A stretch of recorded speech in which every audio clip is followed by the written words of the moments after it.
একের পর এক প্রাকৃতিক দুর্যোগ আমফান, ইয়াস, রিমেল ঘূর্ণিঝড়ে ক্ষতিগ্রস্ত হয়েছে গ্রাম বাংলার পাখির দল।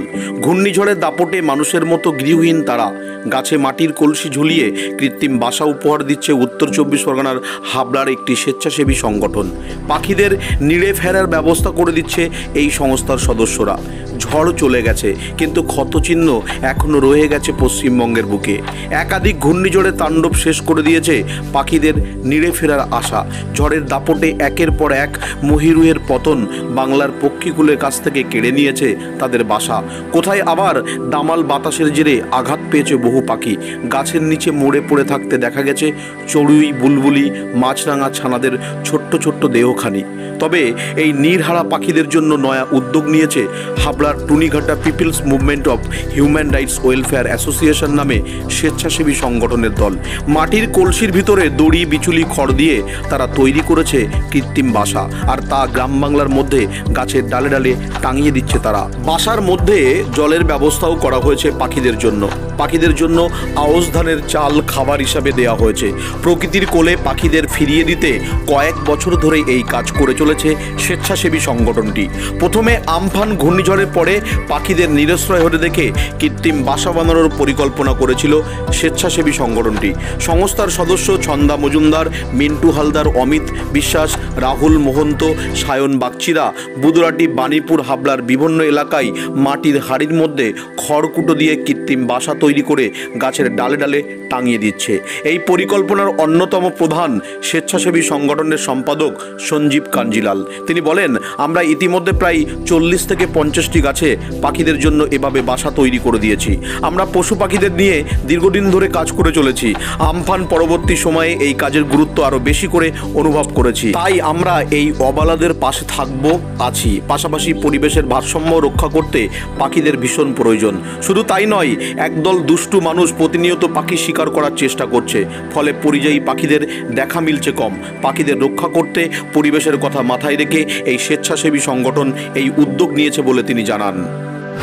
বিষয়টি হলো যে পাখিদের তো একটা গুরুত্ব পরিবেশে রয়েছে। এই পরিবেশের ভারসাম্য রক্ষা করতে পাখিদের একটা বড় গুরুত্বপূর্ণ ভূমিকা রয়েছে বলে আমি মনে করি। পাশাপাশি আজকাল পাখি কিন্তু শেষ হয়ে যাচ্ছে। পরিযায়ী পাখি বলুন আর যে পাখি বলুন, পাখি আজকাল শেষের দিকে যাচ্ছে। এক শ্রেণীর দুষ্ট চক্র তারা এই পাখিগুলোকে কেউ কেউ মেরে ফেলছে। আবার গাছ না থাকার কারণে পাখিরা যে কোথায় বাসা বাঁধবে সেটা কিন্তু দিশেহারা তারা।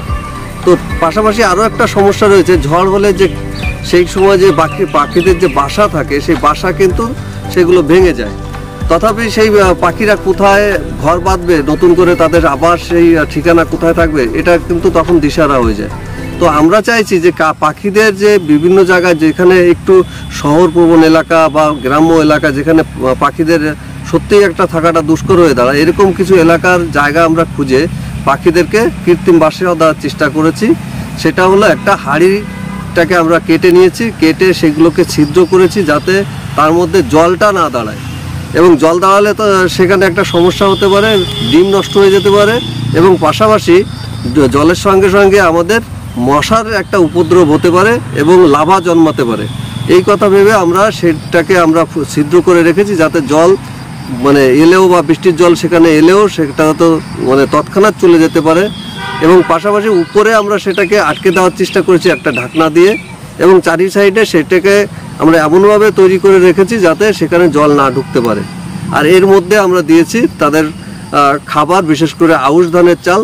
আউশ ধানের চাল স্বাভাবিক একটু নরম থাকে, যার কারণে পাখিদের সমস্যা হবে না ভেবেই আউশ ধানের যে ছোট ছোট যে গুঁড়ি চাল সেইগুলোকে আমরা ভিতরে দিয়েছি। এবং খড়ের যে ইয়েগুলো বিচলির যে খড় থাকে সেখানে তাদের বাসার মতন একটা জায়গা আমরা তৈরি করে দিয়েছি, এবং এটাকে গাছে গাছে বিভিন্ন গাছে গাছে আমরা বেঁধে দেওয়ার চেষ্টা করছি। আচ্ছা, কত বছর ধরে এটা কাজ চলছে এই ধরনের? এটা আমাদের বড় যে ঝড়টা ছিল ওই সময় আমরা শুরু করেছিলাম। বড় আয়লা খুব সম্ভবত ঝড়টা ছিল, ওই সময় আমরা শুরু করেছিলাম এবং ব্যাপক সাড়া পেয়েছিলাম। পরবর্তীতে দেখা গেছে সেই হাঁড়িতে প্রচুর পাখিও বসেছে এবং বাসা বেঁধেছে। তো সেই জায়গা থেকেই আমাদের এই উদ্যোগ। গতবারও আমরা করেছিলাম কিন্তু অল্প ছিল, এবারও আমরা বেরিয়েছি এই পাখির বাসা তৈরি করে গাছে গাছে বাঁধার জন্য।